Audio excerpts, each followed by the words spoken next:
Queridos irmãos e irmãs em Cristo, a liturgia de hoje nos fala sobre a esperança que devemos ter em Deus, que nos criou para a sua glória e nos revelou seus mistérios. São Paulo, no texto da primeira leitura, nos diz que os sofrimentos do tempo presente não se comparam com a glória que deve ser revelada em nós. Ele nos lembra que toda a criação está esperando ansiosamente o momento de se revelarem os filhos de Deus, que participarão da liberdade e da glória divinas. Nós que temos os primeiros frutos do Espírito, estamos interiormente gemendo, aguardando a adoção filial e a libertação para o nosso corpo. Mas não somos salvos apenas pela vista, mas pela esperança. E a esperança é a certeza das coisas que não vemos, mas que aguardamos mediante a perseverança. A esperança é a certeza das coisas que não vemos, mas que aguardamos mediante a perseverança.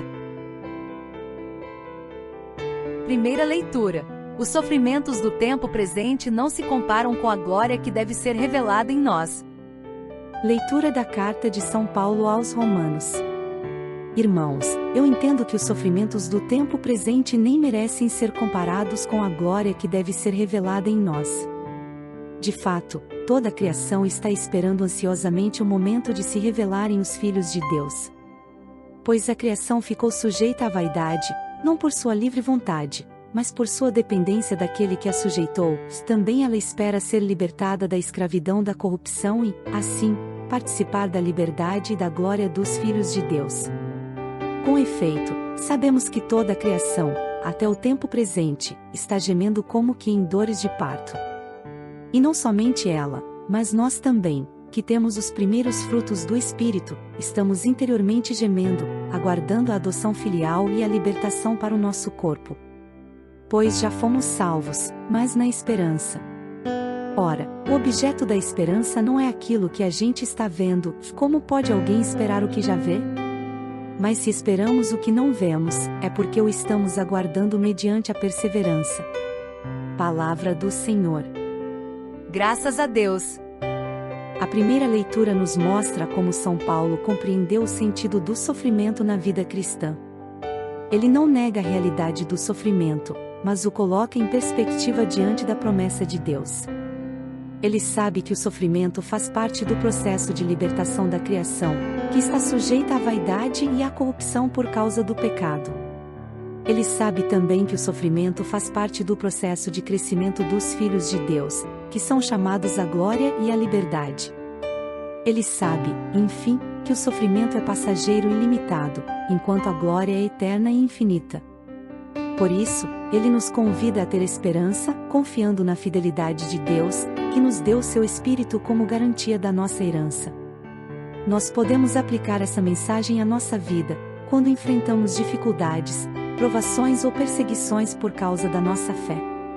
Não devemos desanimar nem perder a esperança, mas lembrar que Deus está conosco e que Ele tem um plano maravilhoso para nós.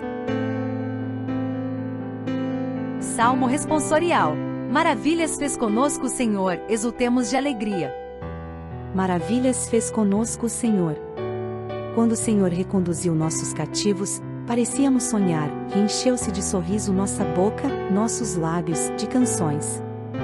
Entre os gentios se dizia: maravilhas fez com eles o Senhor. Sim, maravilhas fez conosco o Senhor, exultemos de alegria. Mudai a nossa sorte, ó Senhor, como torrentes no deserto. Os que lançam as sementes entre lágrimas, ceifarão com alegria. Chorando de tristeza sairão, espalhando suas sementes e cantando de alegria voltarão, carregando os seus feixes.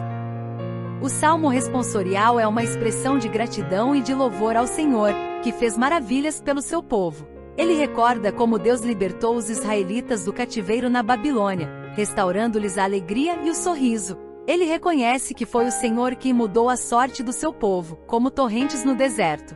Ele também confia que Deus continuará abençoando o seu povo, fazendo com que os que lançam as sementes entre lágrimas ceifem com alegria. Nós podemos rezar esse salmo com gratidão e louvor ao Senhor, que fez maravilhas por nós. Ele nos libertou do cativeiro do pecado e da morte, restaurando-nos a vida e a esperança. Ele mudou a nossa sorte, dando-nos o seu Espírito e o seu reino. Ele continua abençoando-nos, fazendo com que os nossos esforços e sacrifícios produzam frutos de paz e de amor.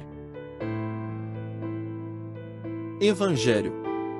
O reino de Deus é como uma semente de mostarda ou como um fermento na massa.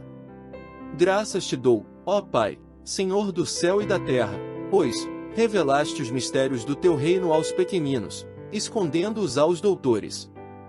Proclamação do Evangelho de Jesus Cristo segundo Lucas.